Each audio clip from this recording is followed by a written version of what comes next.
¿Qué puntos de la política energética deben ser prioritarios para el Ejecutivo en este 2025? Vamos a analizarlo aquí en Economía para Todos. Soy Jorge Rodríguez, te acompaño en esta edición del programa. Y ya está con nosotros Felipe Cantuarias. Él es el presidente de la Sociedad Peruana de Hidrocarburos. Señor Cantuarias, bienvenido a RPP. Muy buenas tardes.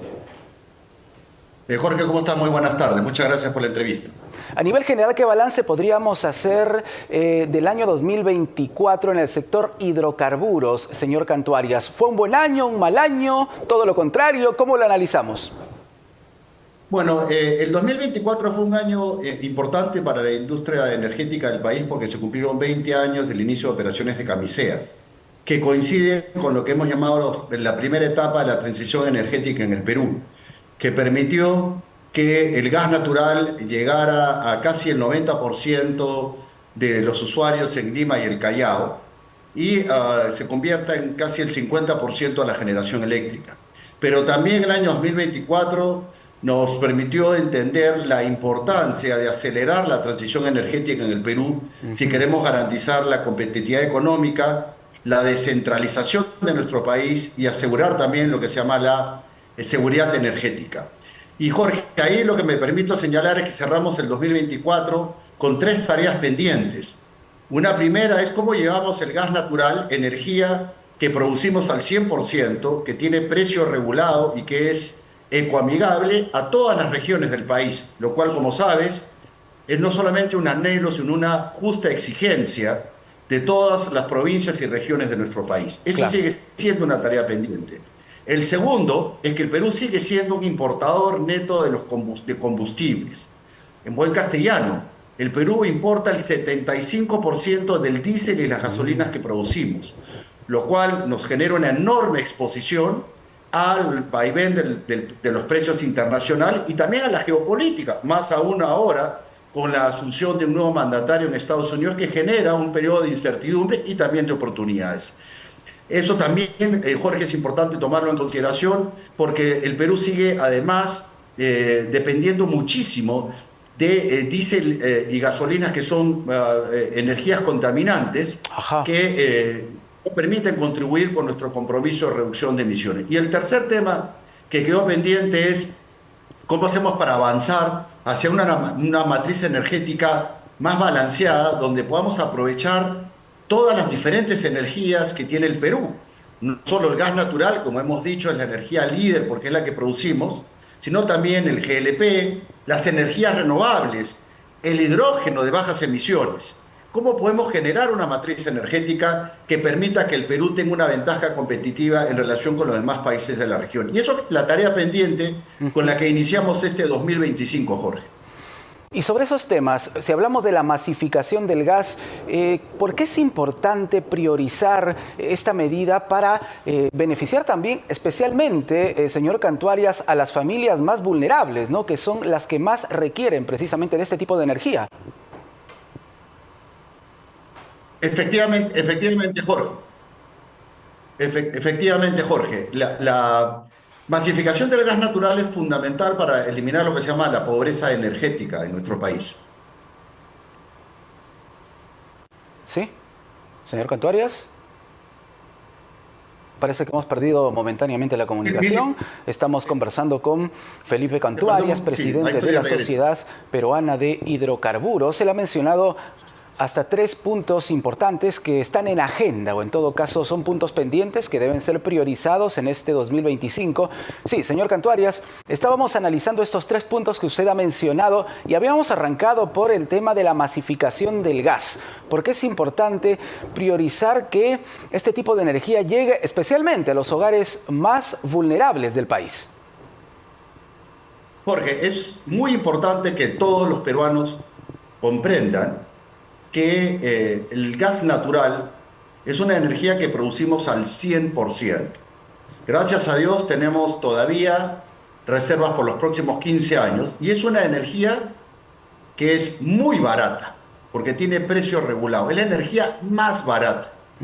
Entonces, la llegada del gas natural a todas las regiones implicaría un enorme ahorro a la economía familiar, sobre todo de las familias más vulnerables de nuestro país. Y te voy a dar dos ejemplos para que todo el mundo entienda de manera sencilla el impacto a los bolsillos de los peruanos que implicaría la llegada del gas natural a Andahuaylas, a Apurímac, a Cajamarca.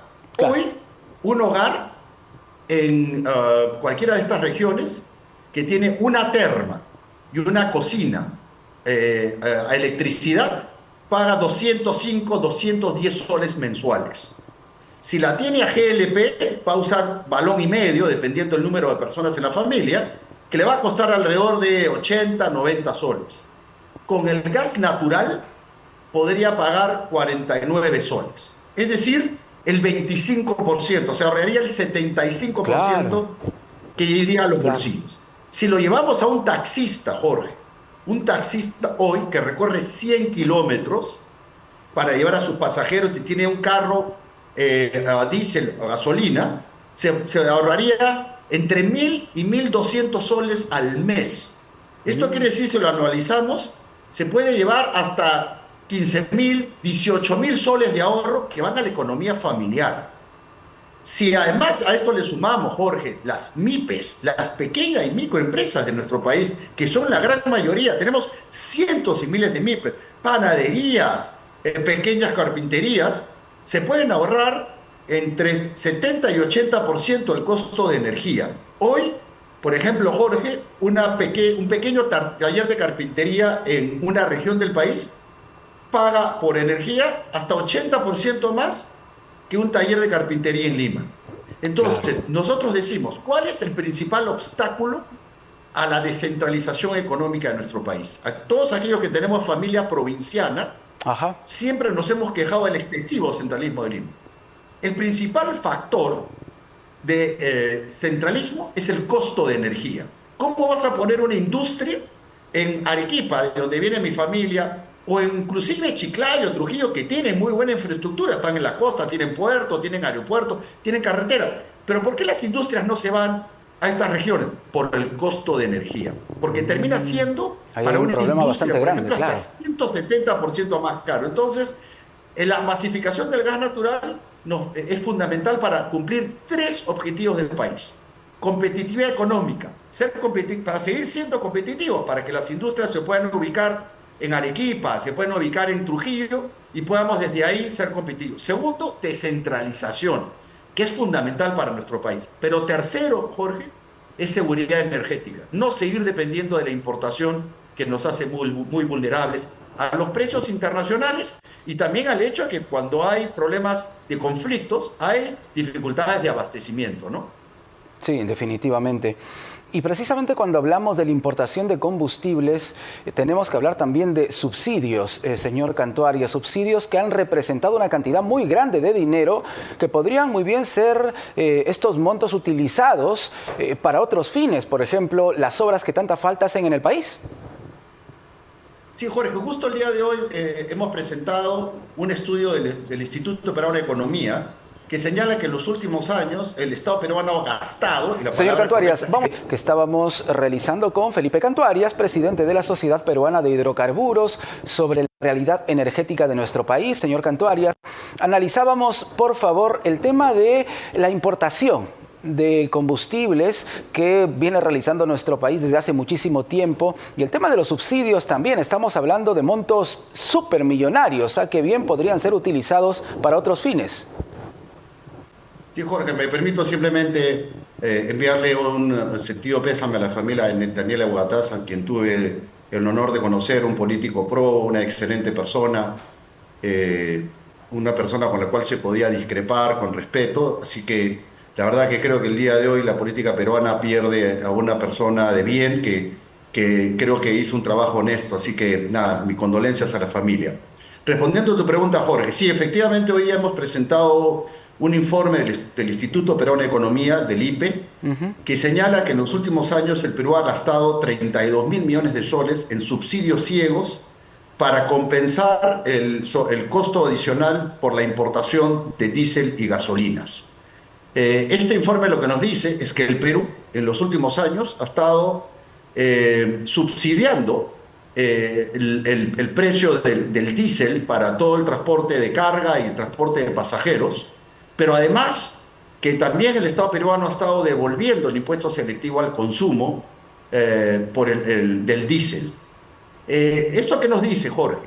Ajá. Lo que nos dice en primer lugar es que estamos gastando, es un subsidio ciego que llega a todo el mundo para importar un combustible que nosotros podríamos sustituir directamente recurriendo al gas natural vehicular. El GNV, que es uno de los usos del gas natural, lo producimos al 100% y es hasta 70% más barato que el diésel, Claro, y es 90% menos contaminante. Sin embargo, en el Perú seguimos importando diésel que al 75%, que nos cuesta 6.000 millones de dólares al año importar, pero además nos ha costado 32.000 millones de soles el subsidio que le damos. Entonces, una de las recomendaciones de este estudio del IPE es que el Estado peruano debe repensar este mecanismo del Fondo de Estabilización de Precios de Combustible y más bien implementar políticas públicas como, por ejemplo, tomar una decisión sobre el cambio de nuestra matriz de transporte público.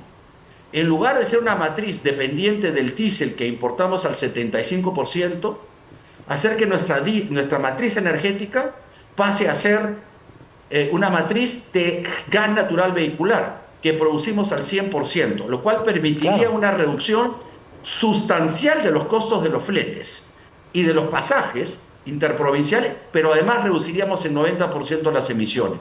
Sí. ¿Qué se necesita para eso? Una decisión política que hay que adoptar, como por ejemplo, Jorge, que a partir de la aprobación de la política solo se pueda importar buses y camiones que sean a GNV y que el parque automotor que tenemos ahora se vaya reemplazando progresivamente. Si en lugar de gastar esa plata, 32.000 millones de soles, hacíamos el cálculo el día de hoy con el gerente general del IPE, nosotros utilizásemos los recursos del Fondo de Estabilización de Precios de Combustibles, podríamos en unos 5 años reemplazar todos los camiones y todos los buses interprovinciales a diésel y convertirlos en GNV. Reducimos emisiones, contribuimos a cuidar el planeta, reducimos costos de fletes en 30-40%, y adicionalmente a ello garantizamos la seguridad energética porque no tenemos que seguir importando un combustible que no estamos produciendo. Y sobre ese punto, ¿cómo está trabajando el Perú? Usted habló de una decisión política, pero claro, hace falta más para este traslado hacia las energías limpias, energías renovables, que es una corriente que se viene siguiendo a nivel mundial y nuestro país no puede escapar definitivamente, pero ¿se está haciendo algo concreto en el Perú? Sin duda, Jorge, el Perú es uno de los líderes en la transición energética. Nosotros tenemos ya un portafolio de inversiones en energías renovables muy importantes.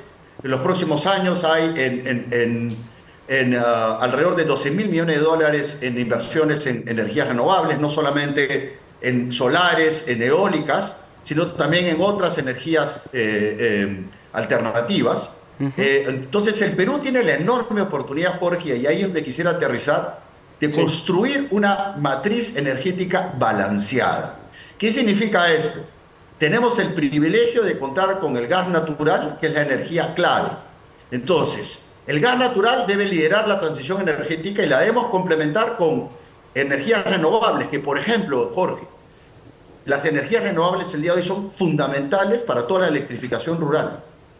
¿Cómo llevar energía a las zonas más alejadas de nuestro país, a las zonas de la sierra? Pues ahí no es económicamente viable hacer redes de ducto para llevar gas natural. Ahí las energías más eficientes son el GLP y las energías renovables, entre ellas las solares. Entonces, el Perú tiene una gran oportunidad de tener esta matriz diversificada y generar una ventaja competitiva en relación con los demás países de la región. Entonces, sí estamos avanzando. Y el Ministerio de Energía y Minas, debo decirlo, sí tiene claro que tenemos que seguir profundizando el cambio. Ahora, un solo comentario, Jorge, porque creo que es importante que todos los televidentes y oyentes lo entiendan. La transición energética que implica ir sustituyendo lo que se llaman los combustibles fósiles, principalmente diésel y gasolina, va a tomar mucho tiempo. Esto no es algo que va a cambiar de un día para otro. Entonces, necesitamos seguir produciendo crudo de petróleo y necesitamos seguir descubriendo mayor cantidad de recursos de gas natural. Si esto no lo hacemos, y desgraciadamente en los últimos años no ha habido inversión en exploración, no hemos recuperado reservas, sí tenemos un riesgo a la sostenibilidad energética del país. Y eso también lo dice el estudio del IPE, necesitamos invertir en recuperar reservas de petróleo y gas natural. Y para finalizar, ya que hablamos de estos temas, ¿qué está pasando en Madre de Dios, por ejemplo? Mira, un tema bien interesante que ha desnudado el estudio del IPE es que señala que dentro de esos 32.000 millones de soles que ha gastado el Estado en subsidio a los combustibles, 10.000 millones vienen de la zona de Madre de Dios. Es decir, el Estado está subsidiando a la minería ilegal, a la economía delictiva. Es decir, todos esos mineros ilegales que están depredando el ambiente en Madre de Dios están utilizando diésel subsidiado por el Estado peruano. Entonces, ese es un punto bien importante, Jorge, que tú resaltas. Debemos parar de una vez el subsidio del Estado a los mineros ilegales en cuanto al diésel. Eso hay que detenerlo inmediatamente, porque es increíble que nosotros nos hagamos harakiri, nosotros subsidiando a los mineros ilegales que depredan el ambiente, pero que además están hoy día vinculados al crimen organizado y que están generando toda esta inestabilidad política y social a nuestro país. Increíble realmente. Gracias, señor Canto Arias, por este diálogo con RPP. Muchísimas gracias, Jorge. Tengan muy buenas tardes. Volvemos con más aquí en Economía para Todos.